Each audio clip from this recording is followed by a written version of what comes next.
नमस्कार दोस्तों, आप सभी का बहुत बहुत स्वागत करता हूं हमारे YouTube चैनल GDS नेटवर्क पर। दोस्तों आज की इस वीडियो में हम आपको बताने वाले हैं कि ब्रांच ऑफिस में जो इंडिया पोस्ट पेमेंट बैंक का मोबाइल होता है, उस मोबाइल की सहायता से किसी भी कस्टमर का पीएम किसान जो सेविंग अकाउंट है उसे किस प्रकार से ओपन किया जाता है, इसी के संबंध में आज का पूरा वीडियो होने वाला है दोस्तों। तो दोस्तों वीडियो बहुत ही शानदार और इंटरेस्टिंग होने वाला है, तो वीडियो को पूरा अंत तक जरूर देखिएगा, तभी आप सारी चीज़ों को बहुत ही अच्छे तरीके से समझ पाएंगे। तो पीएम किसान अकाउंट खोलने के लिए दोस्तों सबसे पहले आपको ओपन न्यू अकाउंट पर क्लिक करना होगा। उसके बाद दोस्तों यहाँ पर आपको एक नया इंटरफेस दिखाई देगा, जहाँ पर आपको एक क्वेश्चन पूछेगा, यस और नो में आपको जवाब देना है कि जो कस्टमर है दोस्तों क्या वो आउटसाइड इंडिया है टैक्स पर्पज से। अगर है तो यस पर क्लिक करना होगा और नहीं है तो नो पर क्लिक करना है। तो चूंकि जो मेरा कस्टमर है वो आउटसाइड इंडिया नहीं है टैक्स पर्पज से, तो आपको सिंपली यहाँ पर नो पर क्लिक करना है। उसके बाद दोस्तों यहाँ पर आपको दो ऑप्शन दिखाई देंगे, रेगुलर अकाउंट और मैंडेट अकाउंट। तो सिंपली आपको दोस्तों मैंडेट अकाउंट पर क्लिक करना होगा। उसके बाद सिंपली यहाँ पर यस पर क्लिक करना होगा। उसके बाद दोस्तों यहाँ पर आपको एक नई इंटरफेस दिखाई देगा, जहाँ पर आपको स्टेट सेलेक्ट करने के लिए बोल रहा है। तो यहाँ पर जो है कस्टमर जिस स्टेट का होगा उस स्टेट को यहाँ से आपको सेलेक्ट कर लेना है दोस्तों। उसके बाद नीचे आप देख पा रहे हैं स्कीम्स नेम। तो यहाँ पर दोस्तों जिस स्कीम में आप अकाउंट खोलना चाहते हैं, पीएम किसान खोलना चाहते हैं, तो यहाँ पर पीएम किसान वाला जो स्कीम है उसको आपको सेलेक्ट करना होगा। तो यहाँ पर दो प्रकार के दोस्तों देखिए, पीएम किसान रेगुलर और पीएम किसान प्रीमियम। तो चूंकि मुझे पीएम किसान प्रीमियम अकाउंट खोलना है, तो यहाँ पर सिंपली प्रीमियम पर क्लिक करता हूँ दोस्तों। अगर आपको रेगुलर खोलना है तो रेगुलर पर भी क्लिक करके रेगुलर अकाउंट खोल सकते हैं। तो मेरे को पीएम किसान प्रीमियम अकाउंट खोलना है, तो सिंपली इस पर क्लिक करते हैं। उसके बाद दोस्तों यहाँ पर नीचे कंटिन्यू दिख रहा है, इस पर क्लिक करते हैं। उसके बाद दोस्तों यहाँ पर कस्टमर का जो है मोबाइल नंबर इंटर करते हैं। दोस्तों मोबाइल नंबर इंटर करने के बाद सिंपली आपको नीचे आना है और नीचे यहाँ पर कंटिन्यू दिख रहा है, इस पर क्लिक करना है।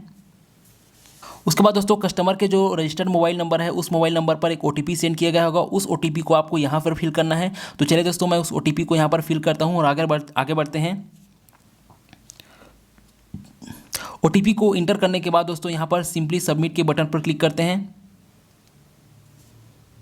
दोस्तों जैसे ही आप सबमिट के बटन पर क्लिक करेंगे तो आपको एक नया इंटरफेस दिखाई देगा, जहां पर अकाउंट ओपनिंग फॉर्म आपको दिखाई देगा दोस्तों, जैसे कि personal information, PAN and communication address, nominee details, यहां पर देख सकते हैं दोस्तों, एडिशनल इन्फॉर्मेशन, अकाउंट इन्फॉर्मेशन। तो चलिए दोस्तों अब एक एक करके सभी जो अकाउंट ओपनिंग फॉर्म के डिटेल हैं उनको फिल करते हैं। तो सबसे पहले जो पर्सनल इन्फॉर्मेशन है उनको फिल करना हो दोस्तों। पर्सनल इन्फॉर्मेशन को टच करने के बाद आप देख सकते हैं दोस्तों यहाँ पर लिखा हुआ आ रहा है मदर्स मैडन नेम। तो यहाँ पर दोस्तों मदर का नाम लिखना है, हस्बैंड या उसके जो वाइफ है उसका नाम यहाँ पर लिखना है। उसके बाद मदर्स नेम यहाँ फिर से लिखना है। उसके बाद फादर का नेम यहाँ पर आपको लिखा हुआ आएगा एज पर आधार कार्ड के अनुसार, जैसे आधार कार्ड में वैसे यहाँ पर आपको फादर का नाम देखने को मिल जाएगा। उसके बाद दोस्तों ईमेल आईडी यहाँ पर लिख सकते हैं। सभी डाटा को फिल करने के बाद सिंपली आपको रेड कलर का यहाँ पर सबमिट का बटन दिखाई दे रहा है, सेव का बटन दिखाई दे रहा है, माफ़ कीजिएगा। तो इस सेव के बटन को क्लिक करेंगे और आगे बढ़ते हैं। तो चूँकि फ्रेंड्स मैंने सभी ये जो पर्सनल इन्फॉर्मेशन है इनको फिल कर लिया है, तो सिंपली मैं सेव पर क्लिक करता हूँ। जैसे ही आप सेव पर क्लिक करेंगे आपको फिर से नया इंटरफेस दिखाई देगा, जहाँ पर यहाँ पर टिक मार्क है, मतलब अकाउंट पर्सनल इन्फॉर्मेशन जो है वो कंप्लीट हो चुका है। उसके बाद हमें पेन और कम्युनिकेशन एड्रेस को फिल करना है। तो चलिए दोस्तों मैं पेन एंड कम्युनिकेशन एड्रेस को टैप करता हूँ। तो दोस्तों फिर से एक नया इंटरफेस आपको दिखाई देगा पेन एंड कम्युनिकेशन एड्रेस के लिए। तो दोस्तों यहाँ पर पेन एक्नॉलेजमेंट नंबर यहाँ पर आपको शो होगा दोस्तों। तो यहाँ पर पेन कार्ड नंबर लिख सकते हैं, अगर नहीं भी फिल करते हैं तो भी कोई दिक्कत नहीं दोस्तों, यहाँ पर खाली छोड़ सकते हैं। उसके बाद एग्रीकल्चर एनुअल एग्रीकल्चर इनकम में यहाँ पर जो खेती बाड़ी से जो भी इनकम होता है उसको यहाँ पर लिखना होता है। और यहाँ पर एग्रीकल्चर नॉन एग्रीकल्चर इनकम जो रहता है बिजनेस से या फिर किसी अन्य माध्यम से, वो अमाउंट को यहाँ पर फिल करना होता है। उसके बाद रिमार्क में आप कुछ भी लिख सकते हैं, जैसे कि ओके लिख सकते हैं कुछ भी, तो कोई दिक्कत नहीं। यहाँ पर इन तीनों जगहों को आपको फिल करना होगा। तो चलिए दोस्तों मैं annual agriculture income, annual non agriculture income को यहाँ पर फिल करता हूँ और आगे बढ़ते हैं। तो दोस्तों यहाँ पर मैंने पेन एक्नॉलेजमेंट नंबर को एज इट इज छोड़ दिया है। एनुअल एग्रीकल्चर इनकम में 10,000 रखा है, एनुअल नॉन एग्रीकल्चर इनकम में 10,000 फिर से रखा है। यहाँ रिमार्क को मैंने खाली छोड़ दिया है, कोई दिक्कत नहीं दोस्तों, यहाँ कोई कंपलसरी नहीं है कि यहाँ पर लिखना है। उसके बाद दोस्तों यहाँ पर सिंपली सेव के बटन पर क्लिक करके आगे बढ़ते हैं। तो दोस्तों यहाँ पर हमारा जो पेन एंड कम्युनिकेशन एड्रेस था वो पूरी तरह से कंप्लीट हो चुका है। यहाँ पर राइट का निशान आप देख सकते हैं। उसके बाद हमें नॉमिनी डिटेल फिल करना है, तो सिंपली नॉमिनी पर टैप करते हैं। उसके बाद दोस्तों आपको एक नया इंटरफेस दिखाई देगा, यहाँ पर आपसे सवाल पूछेगा कि do you want to enter nominee detail, क्या आप नॉमिनी डिटेल करना चाहते हैं, मतलब नॉमिनी रखना चाहते हैं। अगर आप रखना चाहते हैं तो यस करना है, और नहीं चाहते हैं, कस्टमर नहीं चाहता है, यहाँ पर नो पर क्लिक करना है। तो चूंकि कस्टमर चाहता है नॉमिनी का डिटेल हो, इसलिए मैं यहाँ पर यस पर टैप करता हूँ और सेव करके आगे बढ़ते हैं। उसके बाद दोस्तों जैसे ही आप यस पर क्लिक करेंगे तो आपको कुछ डिटेल फिल करने के लिए कहेगा, जैसे कि नॉमिनी का नाम क्या है, उसका डेट ऑफ बर्थ क्या है और उसका रिलेशन क्या है। जिस व्यक्ति का अकाउंट ओपन हो रहा है नॉमिनी का उससे क्या रिलेशन है, वो रिलेशन आपको यहाँ से लिखना होगा दोस्तों, फिल करना होगा। उसके बाद जो सिंपल है चेक बॉक्स है, इस पर आपको टिक करना है और आगे बढ़ना है। तो चलिए दोस्तों मैं सभी डाटा को फिल करता हूँ, फिर आगे बढ़। तो दोस्तों यहाँ पर आप देख सकते हैं नॉमिनी के नेम में मंगल है और उसका डेट ऑफ बर्थ यहाँ पर लिखा हुआ रहा है। उसका रिलेशन जो है ब्रदर है, यहाँ पर चेक मार्क पर मैंने टिक कर दिया है। सिंपली आपको अब सेव करना है और आगे बढ़ना है। जैसे ही आप सेव पर क्लिक करेंगे तो आपको एक नई इंटरफेस दिखाई देगा, यहाँ पर आप देख सकते हैं। और यहाँ पर जो नॉमिनी डिटेल है उसमें भी राइट मार्क आ रहा है, मतलब ये नॉमिनी का जो डिटेल है वो पूरी तरीके से फिल हो चुका है। उसके बाद जस्ट नीचे देखते हैं तो एडिशनल इन्फॉर्मेशन है। तो चलिए फ्रेंड्स मैं एडिशनल इन्फॉर्मेशन को फिल करता हूँ। तो सिंपल एडिशनल इन्फॉर्मेशन पर टैप करते हैं।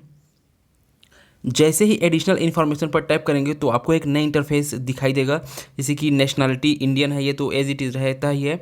उसके बाद मैरिटल स्टेटस पूछेगा आपसे कि जो कस्टमर है वो मैरिड है या अनमेरिड है, तो यहाँ पर मैरिटल स्टेटस सेलेक्ट कर सकते हैं।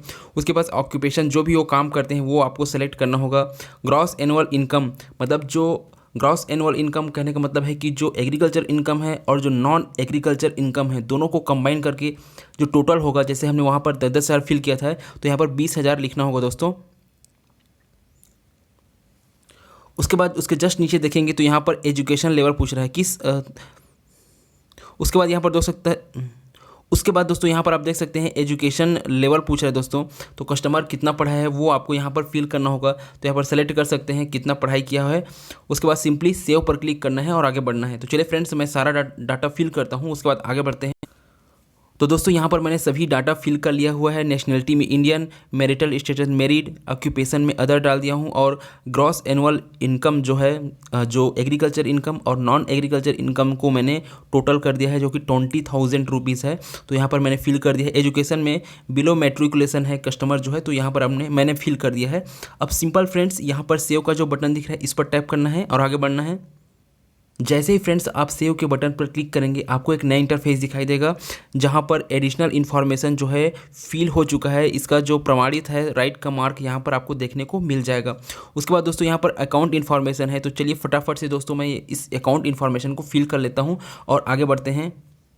अकाउंट इन्फॉर्मेशन में दोस्तों यहाँ पर आप देख सकते हैं रिक्वायर एन अकाउंट स्टेटमेंट। तो यस अकाउंट स्टेटमेंट की आवश्यकता है, तो यहाँ पर यस पर फिल वो ऑटोमेटिकली रहता है, आपको कुछ भी करने की आवश्यकता नहीं।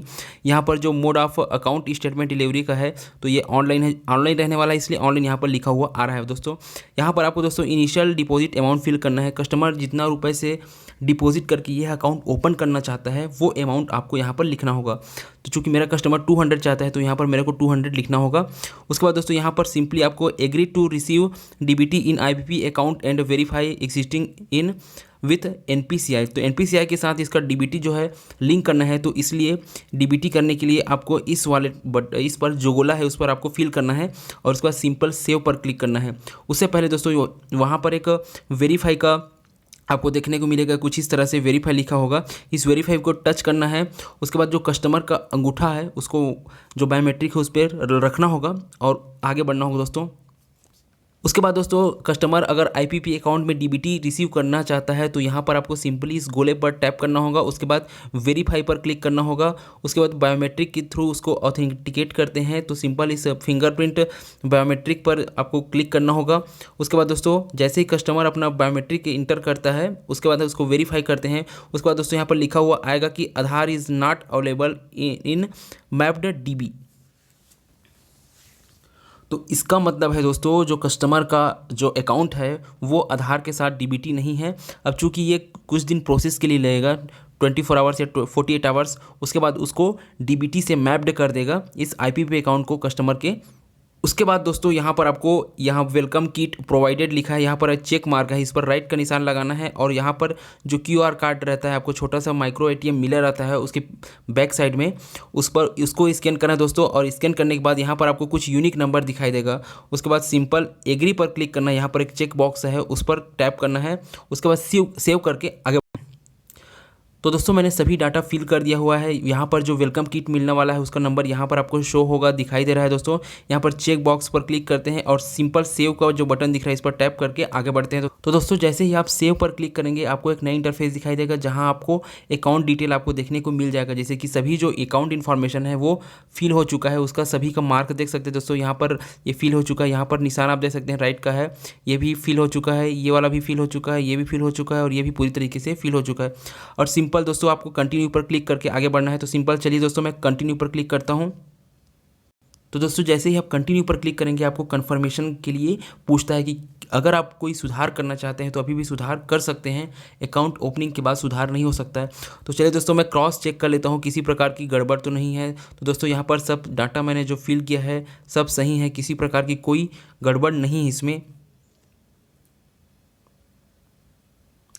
अब चलिए फ्रेंड्स सिंपल जो कन्फर्म का बटन दिख रहा है आपको नीचे पर, इस पर टैप करते हैं और आगे बढ़ते हैं। जैसे आप कन्फर्म पर क्लिक करेंगे दोस्तों आपको यहाँ पर एक कंसेंट वाला ऑप्शन दिखाई देगा। तो ये जो सिंपल चेक बॉक्स है इस पर आपको क्लिक करना है और सबमिट करके आगे बढ़ना है दोस्तों इस पर। तो चलिए इस चेक बॉक्स पर मैंने क्लिक कर लिया है और सिंपल सबमिट का जो बटन दिख रहा है इस पर टैप करता हूँ दोस्तों। उसके बाद दोस्तों कस्टमर को यहाँ पर ऑथेंटिकेट करने के लिए उसका फिंगरप्रिंट जो बायोमेट्रिक है उसमें लगाना होगा दोस्तों। तो चलिए मैं अपने कस्टमर का यहाँ पर फिंगरप्रिंट लगाता हूँ दोस्तों और वेरीफाई करता हूँ उनको। तो इस तरह से दोस्तों मेरा अकाउंट ओपन यहाँ पर हो चुका है। यहाँ पर लिखा हुआ आ रहा है दोस्तों अकाउंट क्रिएटेड सक्सेसफुली, मतलब मेरा अकाउंट जो है सक्सेसफुली क्रिएट हो चुका है। कस्टमर आईडी यहाँ आप देख सकते हैं दोस्तों और कस्टमर का जो अकाउंट नंबर है वो आपको यहाँ पर देखने को मिल जाएगा।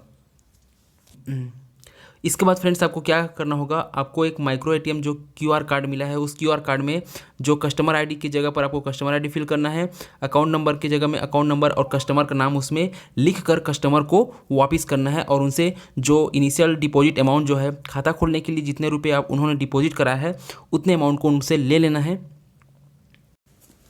और इस तरह से दोस्तों आपका अकाउंट ओपनिंग का जो काम है वो पूरी तरह से कंप्लीट हो जाएगा।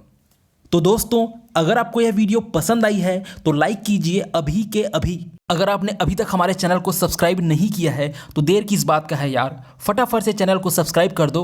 और अगर आपने पहले से ही चैनल सब्सक्राइब कर रखा है तो आपको कोटि कोटि धन्यवाद। और साथ में घंटी का बटन जरूर दबा दीजिए ताकि जब मैं कोई नई वीडियो अपलोड करूं तो फौरन ही उसका नोटिफिकेशन आप तक पहुंच जाए। मैं मिलता हूं आपको ऐसी ही धांसू वीडियो के साथ, तब तक के लिए आप अपना ख्याल रखें और खुश रहें। जय हिंद, जय भारत।